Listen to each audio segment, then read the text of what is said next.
E aí pessoal, tudo bem? Sejam bem-vindos ao Professor Faz Escola. Eu me chamo André Luiz e hoje nós iremos fazer as aulas 5 e 6 do livro Aprender Sempre, atividade 8, volume 1 das turmas dos sextos anos. Vamos lá? Nessa aula a gente vai falar sobre unidades de temperatura e massa. Exercício 1, pessoal. As temperaturas registradas no mês de dezembro de 2020 em algumas cidades brasileiras chegaram a 40 graus Celsius. Isso com uma umidade do ar em torno dos 10%. Para saciar a sede nesse calor, somente uma boa água de coco gelada, servida a 10 graus Celsius, direto no coco ou em garrafas de 400 ml. Além de refrescar, é um excelente repositor de nutrientes, já que apresenta 93% de água e o restante são açúcares, minerais, proteínas e, em menor quantidade, as gorduras e as vitaminas. Enquanto isso, nos estados mais ao norte dos Estados Unidos, a temperatura está mais amena. As noites podem fazer 59 graus Celsius, bem mais ameno que o calor escaldante do centro-oeste brasileiro. A essa temperatura, é possível apreciar um chocolate quente a 60 graus Celsius e assistir a um filmezinho de 3 horas sem reclamar. Pergunta-se, turma, qual é a temperatura registrada em algumas cidades do Brasil? Quando a gente vai querer saber sobre temperatura, a gente não deve deixar de olhar graus Celsius, pois no Brasil a gente utiliza o Celsius como uma medida de temperatura. Então, na resposta, colocaremos 40 graus Celsius. Já na AB, em que unidade de temperatura ela foi registrada? Acabei de falar, pessoal. Celsius. É assim que se escreve. No texto foi citada a temperatura dos Estados Unidos. É mais amena, porém é de 59 graus F. Como isso é possível? Comente com seus colegas essa íntriga pergunta. Esse F, pessoal, é de Fahrenheit. Vocês podem notar aqui, eu acabei colocando aqui no nosso slide 3 termômetros, um em Celsius, outro em Fahrenheit e outro em Kelvin. E o que eu quero que vocês notem é o seguinte, quando for 0 graus Celsius, na temperatura Fahrenheit será 32. Então, em 32 graus Fahrenheit, a água congela. Então, a gente vai saber, porque em 0 graus Celsius, a nossa água congela. E, se for usar a temperatura Kelvin, em 273 Kelvin, a água congela. E aí a gente vai usar outra medida que é a seguinte. A 100 graus Celsius, a água evapora. A 212 graus Fahrenheit, a água evapora. E em 373 Kelvin, a água evapora. Então, alguns países do mundo, pessoal, utilizam unidades de temperaturas diferentes. Só que elas terão correlações. Então é bacana a gente notar isso daqui, tá bom? Agora que a gente sabe sobre as medidas, pessoal, tem uma conversãozinha. E a conversão é a seguinte. A fórmula para a gente poder encontrar algum valor de uma temperatura e transitar entre um termômetro e outro será 100 menos 0, x menos 0, igual a 212 menos 32, y menos 32. Com essa fórmula aqui, que a gente tem, eu posso colocar qualquer valor para x, que são Celsius, e qualquer valor para y, que são Fahrenheit. Vejam aqui, pessoal, que a gente subtraiu 100 por 0, ou seja, foi a temperatura de ebulição subtraída da temperatura de congelamento. E a mesma coisa eu fiz na do Fahrenheit, temperatura de ebulição, temperatura de congelamento. Eu sei o valor da temperatura em Fahrenheit, são 59. Então a gente vai já resolver algumas operações. Então, 100 menos 0 dá 100, x menos 0 dá x. 212 menos 32 dá 180. E 59 menos 32, porque esse valor aqui é 59, menos 32 vai dar 27. Faremos a multiplicação cruzada. Esse tipo de relação que a gente está mostrando, pessoal, é mais avançado, vai ser dado para vocês mais para frente. Mas, só para vocês terem uma noção, será 180x igual a 2.700. X será 15 graus Celsius. Então, a gente tem que a temperatura em 59 graus Fahrenheit é a mesma coisa que 15 graus Celsius.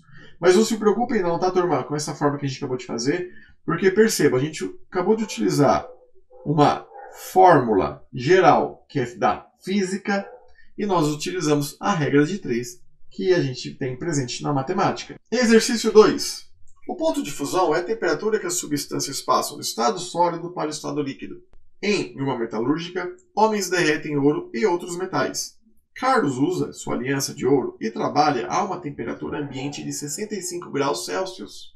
E sabe-se que o ponto de fusão do ouro é de 1064 graus Celsius e o de ebulição é de 2700 graus Celsius. Sobre o texto, responda: A. Quantos graus Celsius teriam que aumentar para que a aliança de ouro de Carlos derretesse?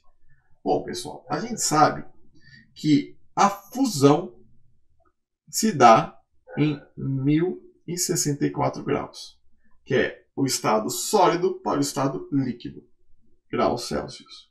E o lugar que o Carlos está a 65 graus Celsius. Então a gente vai fazer uma subtração. Aqui a gente não vai conseguir, porque 4 menos 5 não vai ser possível nesse caso. Emprestamos um do lado, 14 menos 5 vai dar 9. Aqui não é mais 6, passa a ser um 5. A gente vai pegar emprestado do lado. 15 menos 6 dá 9. Aqui é um 9. Então a gente tem que, para que o ouro da aliança do Carlos derretesse, faltam ainda 999 graus Celsius. Já na B, qual a diferença da temperatura de fusão e de ebulição? A de ebulição, pessoal, é de 2700 graus Celsius. E a de fusão é de 1064 graus Celsius. Ele quer a diferença. Toda vez que a gente ver essa palavra, a diferença entre dois números, a diferença entre duas temperaturas, a diferença entre dois pesos, a gente vai estar falando da subtração. Então a gente sempre tem que ter esse cuidado, tá bom? Ouviu? Diferença. Leu? Diferença. É um subtraído do outro. Então eu quero saber qual é a diferença da fusão e da ebulição. Fazendo a subtração aqui, pessoal, então já vou fazendo mais rápido, a gente vai ter 10 menos 4 vai dar 6.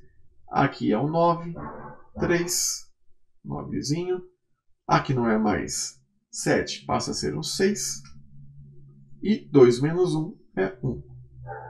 Então, a diferença da ebulição para a fusão será de 1636 graus Celsius. Exercício 3. Se grandes atitudes não forem tomadas imediatamente com relação à emissão de gases do efeito estufa na atmosfera, estima-se que a temperatura média global aumente 1 grau Celsius a cada 5 anos. Informação importante. A temperatura média global é de 15 graus Celsius atualmente. Caso aumente ainda mais, causará o derretimento de todo o gelo da Groenlândia, fazendo o nível dos mares aumentar em 6 metros. Analisando o texto daqui a 10 anos, qual será a nova temperatura global, caso não seja tomada nenhuma iniciativa para diminuir a emissão de gases do efeito estufa na atmosfera? Pessoal, aqui a gente está vendo uma resolução que trata de um assunto muito sério, que é o caso do aquecimento global, mas vejam lá, aquela informação que destaquei, que a cada 5 anos aumenta um grau. Hoje, o grau são 15 graus Celsius, mas ele quer saber daqui 10 anos. E aí vem o que a pergunta fala, daqui a 10 anos. Pô, pessoal, se a cada 5 anos aumenta um grau Celsius, em 10 anos aumentarão 2 graus Celsius. Então, de 15 graus Celsius, nós iremos para 17 graus Celsius, pois a cada 5 anos aumenta 1. Exercício 4. Ricardo foi ao mercado comprar alguns produtos. Veja quais foram. Pessoal, não vou falar os produtos aqui, mas a gente tem iogurte, maçã, leite. Qual é a pergunta? Destes produtos, quais são identificados com unidades de massa? Pessoal, unidades de massa são quilogramas e gramas, tá bom? Tudo que a gente vê, milímetro, litro, a gente vai estar falando de volume. Então, olhem aqui. As unidades de gramas que a gente tem estará para o iogurte, para a maçã, que está em quilogramas, para o café e para a barra de chocolate, Falei que não ia dizer quais são os produtos, mas acabei precisando falar. Então a gente vai colocar iogurte, maçã, café e barra de chocolate que estão em gramas ou quilogramas. A essência de baunilha e o leite estão em unidades de volume. Certinho, pessoal? Vamos para a última pergunta. 5, turma. Veja a tabela nutricional a seguir. Nós temos aqui a informação nutricional de uma porção de 200 ml.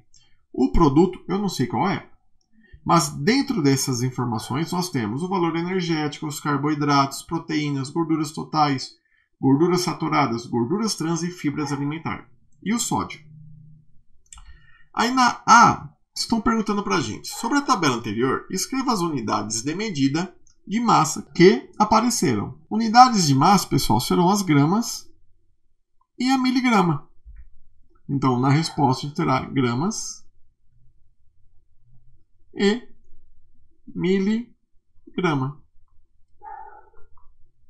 E na B, qual o resultado da soma em miligramas de todos os valores das massas dos carboidratos, proteínas, gorduras totais, fibra alimentar e sódio? Então a gente vai converter a grama em miligrama. Uma coisa que a gente tem que ter em mente, pessoal, que é o seguinte: uma grama possui 1000 miligramas. Então vamos lá. Nós temos carboidratos, 23 gramas. Nós temos proteínas e gorduras totais, ambas com 1,2 grama. E aí nós temos fibra alimentar e o sódio. Fibra alimentar 1,4 gramas e o sódio 29 miligramas. Notem, o miligrama eu não vou converter, tá? Vou converter apenas as gramas. Então, se em 1 grama eu tenho 1000 miligramas, 23 gramas, 23 mil miligramas. 23 mil miligramas. Se eu tenho 1,2 grama, é a mesma coisa que 1.200. Estou multiplicando tudo por 1000, tá, pessoal? 1,4 gramas é a mesma coisa que 1.400 miligramas. E, por último, 29 miligramas. Ele quer saber qual é a soma de tudo. Vamos lá. Aqui vai dar 9. Aqui vai dar 2. Aqui vai dar 8, né? Porque 2 mais 2, 4. Mais 4, 8. E nós teremos 3 mais 1, 4. Mais 1, 5. Mais 1, 6. E 2 mais 0, pessoal, 2. Então, no total, nós teremos 26.829 miligramas.